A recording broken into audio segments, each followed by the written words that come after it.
So, if you've ever played a Pokemon game, you'll know that the overall main quest in Pokemon has always been filling the Pokedex. It's the first main quest you get from the professor, and while becoming champion lets you beat the games still have a big quest for you to undertake if you truly want to complete it. The Pokedex is filled with guys you have to meet and catch, and you have to get those guys' entries to the professor. Sometimes the dex has to be upgraded in your region to see all of them, because there's a lot. And although I like the idea of completing a Pokedex, unfortunately it isn't as straightforward as you'd think if all you have is a single game. Game Freak has always liked to put in version exclusive Pokemon to incentivize buying both games and having friends, and there's also the tricky thing of trade evolutions for a number of Pokemon to where if you didn't have friends with you, you were out of luck in the olden days. Even sometimes still. Because of these hurdles, I never really completed the dex before, and although it's not impossible or anything like that,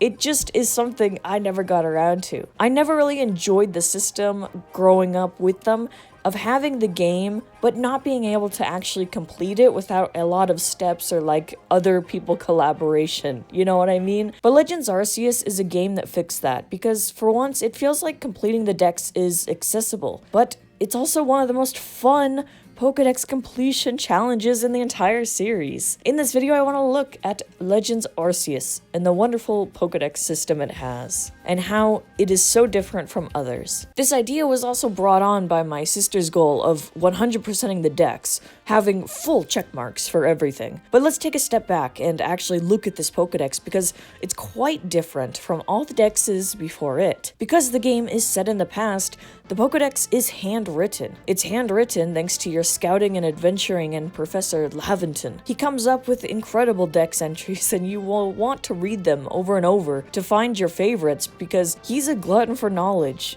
just like the average professor. But unlike others, it feels more personalized because Laventon writes in first person for many. It's certainly the first time for me that the dex felt more like an actual thing being filled out by someone after they've researched a Pokemon. Speaking of, even if you caught Pokemon, the dex doesn't immediately fill all the info in like with the past games. This game introduces research levels, and you'll want to boost that if you want to complete it. If there's insufficient data, then there's insufficient data, and I really like that. But sometimes, even Laventon is confused about some Pokemon, like the infamous entry for Porygon, reading, "It has no discernible heartbeat, and does not seem to draw breath, and yet it appears to function without issue. I cannot even begin to explain this utterly bizarre anomaly."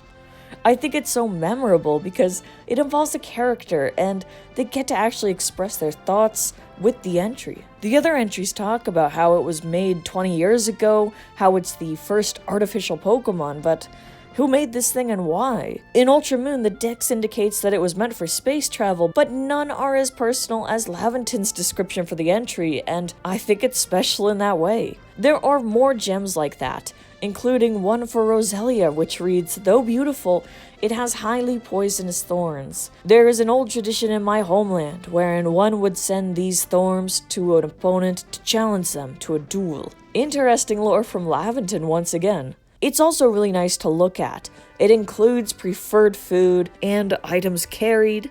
It also has the habitat and even includes the different forms if they have them. It might be obvious for, say, Alolan versus regular Vulpix, but it also includes things like gender differences. And you can see this watching me click between male and female Starly and others, and I'm glad they can easily be viewed here. One downside though is that there isn't an option to view it from behind, so if you're wondering why male and female Buizel look the exact same between forms, it's because the difference is on the back.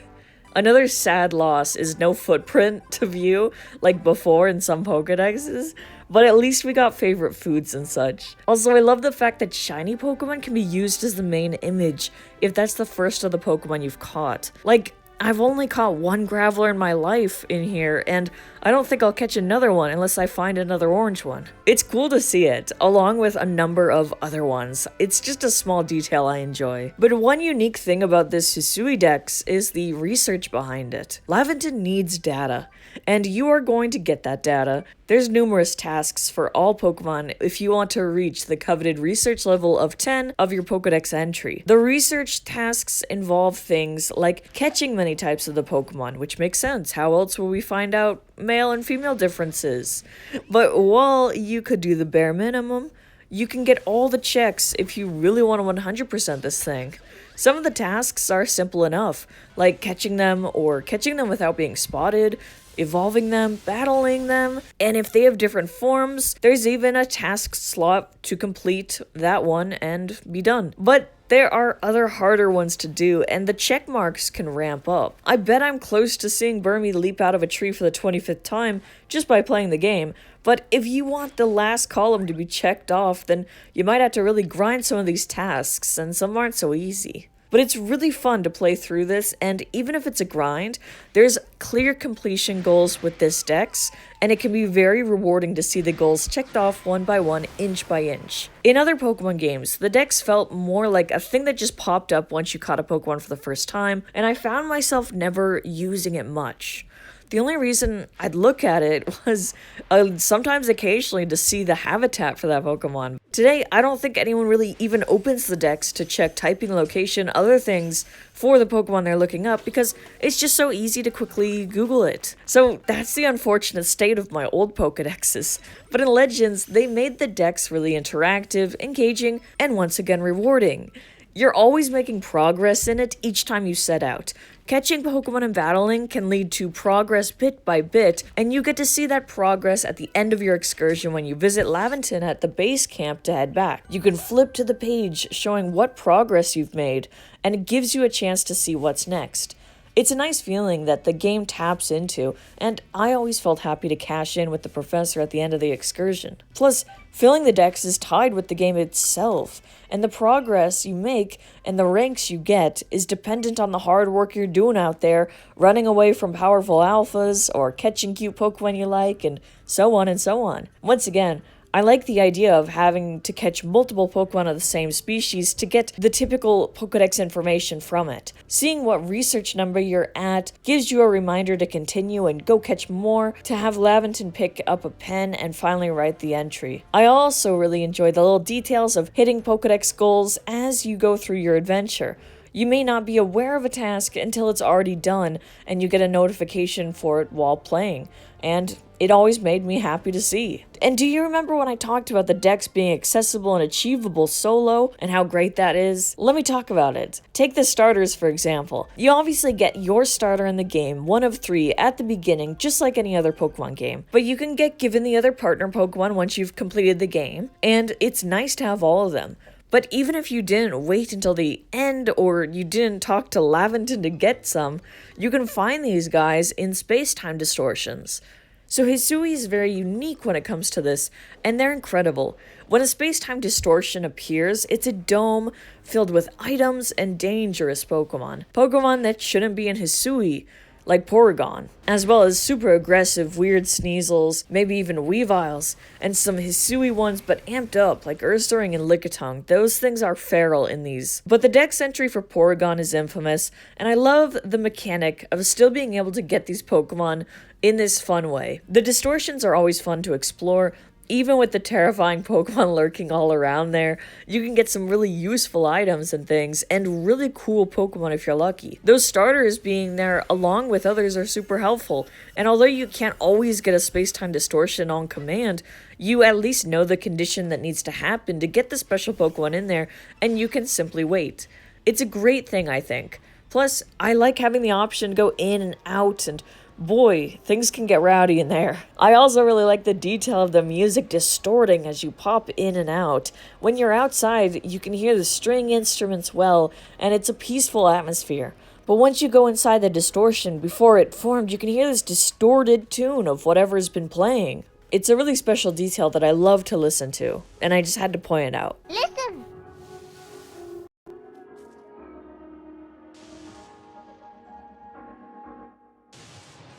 I already mentioned the weird Sneasels and how you can obtain them in these things if they don't kill you first.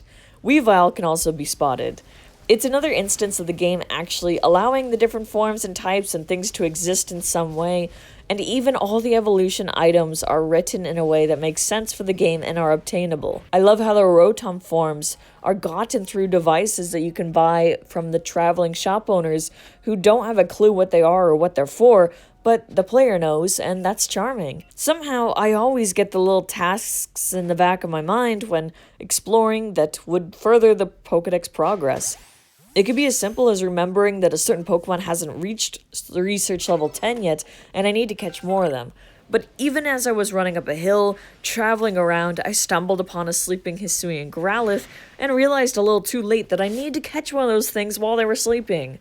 Better luck next time. But it's those things that feel rewarding when completed and really connect to the world. You're catching it during a certain condition.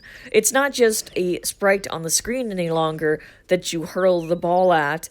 There's more research you can do with these Pokemon, and I'm really glad we get to see more unique things like that. All in all, I wanted to reiterate that the Pokedex in Hisui is unique. Not only in appearance, but also really in function and experience. And I think that's the big part. And if you enjoyed this, let me know if you'd like to see more, or feel free to leave a like or subscribe to help further the video and the channel. But again, if you're still watching out to here, I appreciate you so much. Thank you for watching.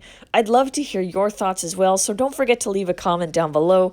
But above all, thank you again, and I hope to see you next time. Bye-bye!